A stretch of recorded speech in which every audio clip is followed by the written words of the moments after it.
معزز سامعین و ناظرین، السلام علیکم ورحمۃ اللہ وبرکاتہ۔ سامعین محترم، آج ہم اس بات پر گفتگو کریں گے کہ ابلیس فرشتہ تھا یا جن۔ تو بعض علماء کرام نے فرمایا ہے کہ ابلیس جو تھا وہ فرشتہ تھا۔ ان علماء کرام نے قرآن پاک کی ان آیات سے استدلال کیا ہے۔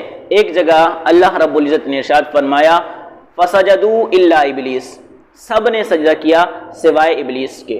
تو اس آیت کریمہ سے معلوم ہوا کہ سب نے سجدہ کیا، ابلیس نے نہیں کیا، تو ابلیس بھی تو فرشتہ تھا کیونکہ یہ مستثنی متصل ہے۔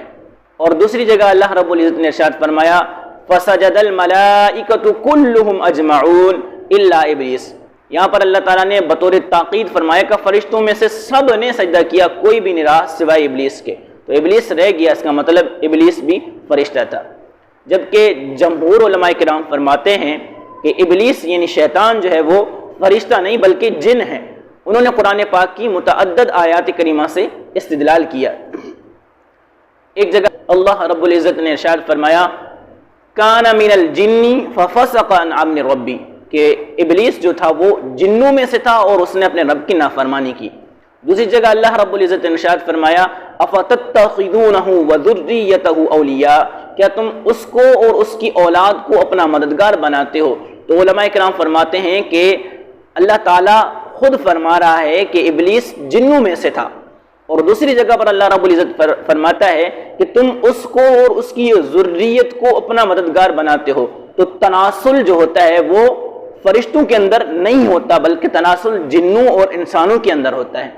اور ایک اور جگہ پر اللہ رب العزت نے فرشتوں کے بارے میں فرمایا لا یعصون اللہ ما امرہم ویفعلون ما یؤمرون، وہ اللہ تعالیٰ کے کسی حکم کی نافرمانی نہیں کرتے، جو چیز کا حکم دیا جاتا ہے وہ اس کو بجا لاتے ہیں۔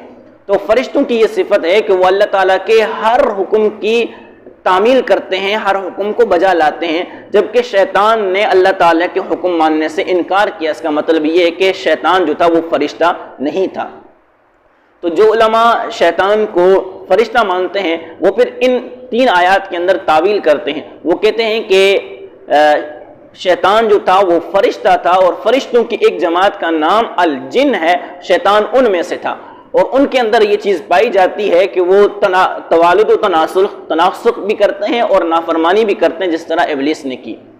تو جو علماء کہتے ہیں کہ نہیں ابلیس جن تھا، وہ صرف ایک آیت میں بتاتے ہیں کہ فسجدوا الا ابلیس میں جو الا ہے وہ مستثنی منقطع ہے، یعنی ما بعد جو چیز ہے وہ ما قبل کی جنس میں داخل نہیں ہے، اس کو نکالا گیا ہے۔ تو نحو کی اصطلاح میں اس کو مستثنی منقطع کہتے ہیں۔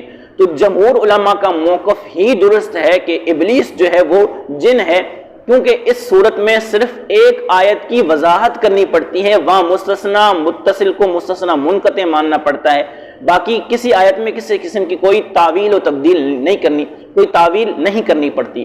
جبکہ اگر ابلیس کو فرشتہ مانا جائے تو پھر اس صورت میں تین آیات کے اندر تعویل کرنی پڑتی ہے، تو بہتر وہ ہے کہ جس میں کم سے کم تعویل ہو۔